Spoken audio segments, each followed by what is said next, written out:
You are forced to take whatever they foist upon you. And all you stupid idiots out there who think that Bernie Sanders has got the answer, he's got the answer, all right. It's a government answer, and it is not going to be a choice. And you're not going to have choices. You're going to have one choice, which isn't a choice. You're going to have to do it the government way, use the government system, or take the government program, whether you want it, like it, need it, or not. And if you don't follow the rules by the government, they're going to fine you. And if you don't pay the fine, they're going to throw your butt in jail.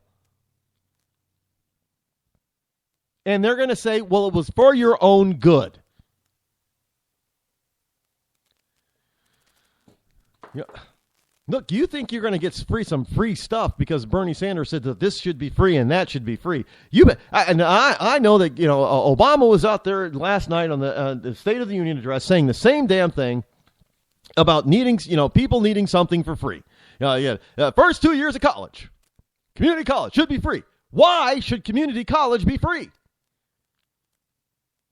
And then you're going to have just everybody going out there and getting a 2-year degree, which is absolutely useless, but costing the American taxpayer billions of dollars for these kids to go out there and get a freaking useless 2-year associate's degree. Well, then they can take it and go to Harvard or any place else.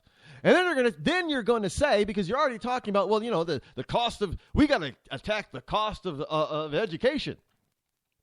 Right? And it's all about the interest rate. We cut the interest rate in half.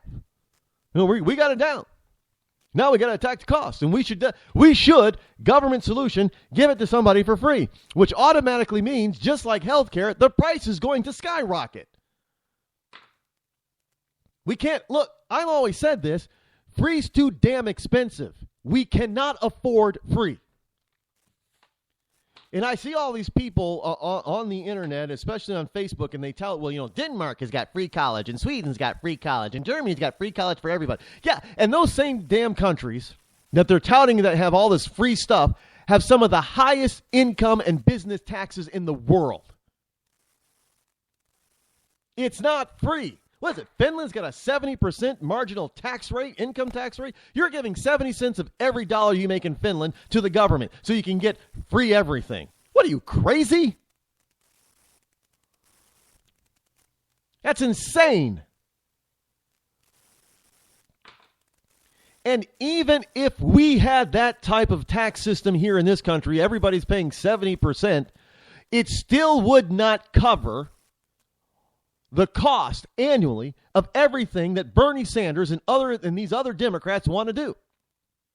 And I'm not just talking about, I'm talking about taxing everybody, not just the rich. There just isn't that kind of money.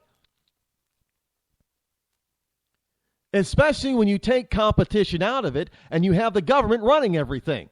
Because there is no cost incentive to keep prices down if it's run by government. Government doesn't have any incentive to keep the price down or keep the cost down or to be more efficient. Absolutely not. If you want better college, you better want the government to stay out of college. If you want better educational system from K through 12th grade, the best thing to do is to get the federal government out of it.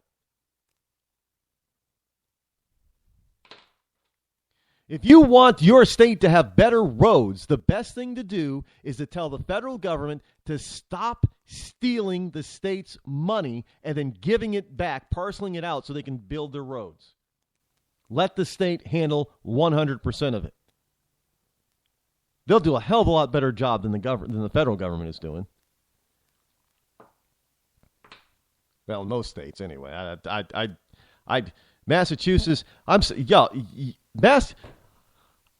hear a lot about some of these some states. I've been traveling a lot on the East Coast, and I hear a lot of people talk about how bad the roads are in their state. I'm thinking, the roads that I've been driving on haven't been so bad in this state.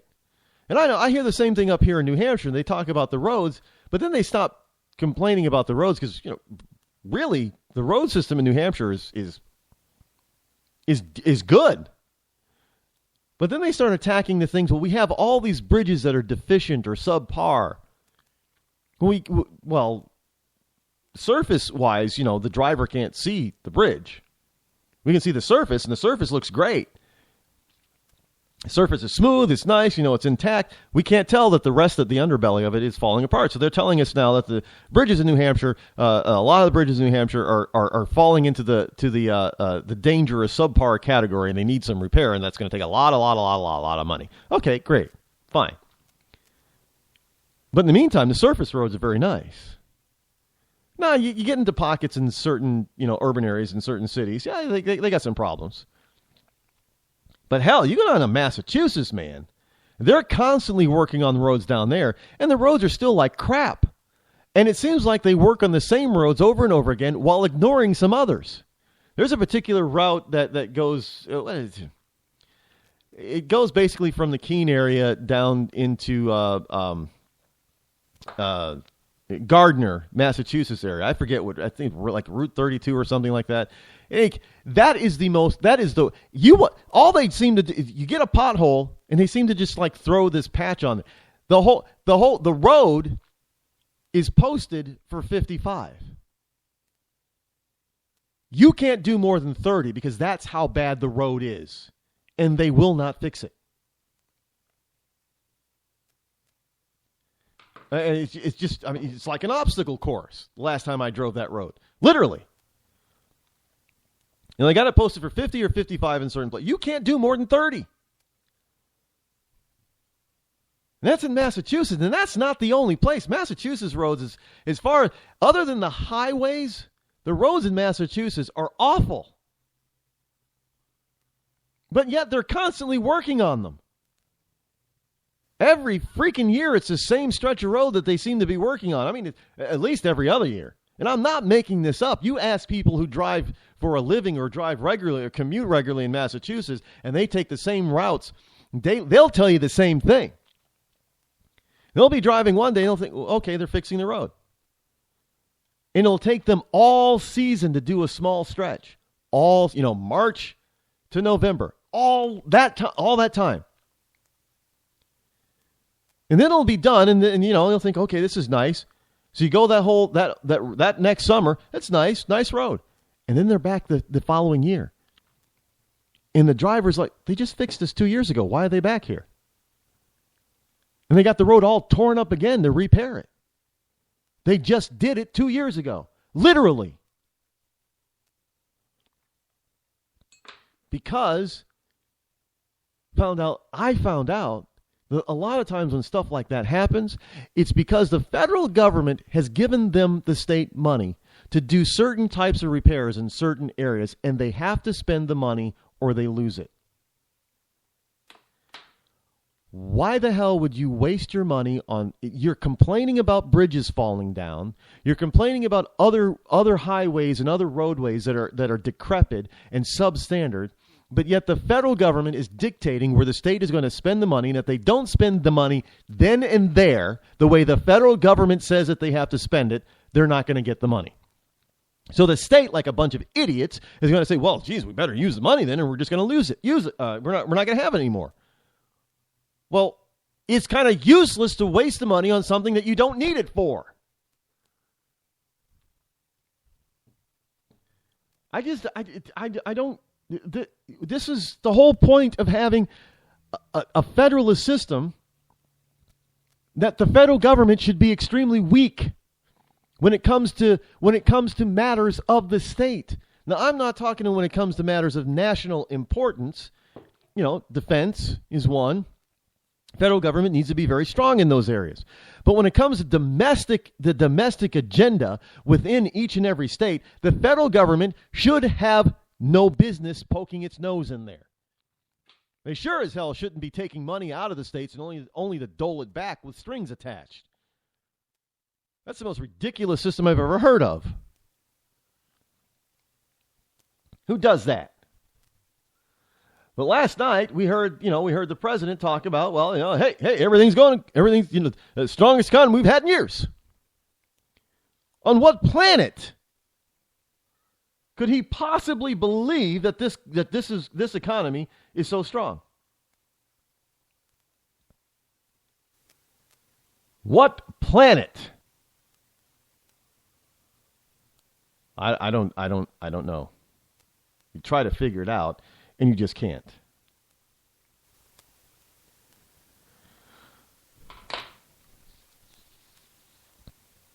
But yet and still, we got Americans that keep voting for the same person over and over again because they're telling them the same thing. Because this is how you win elections.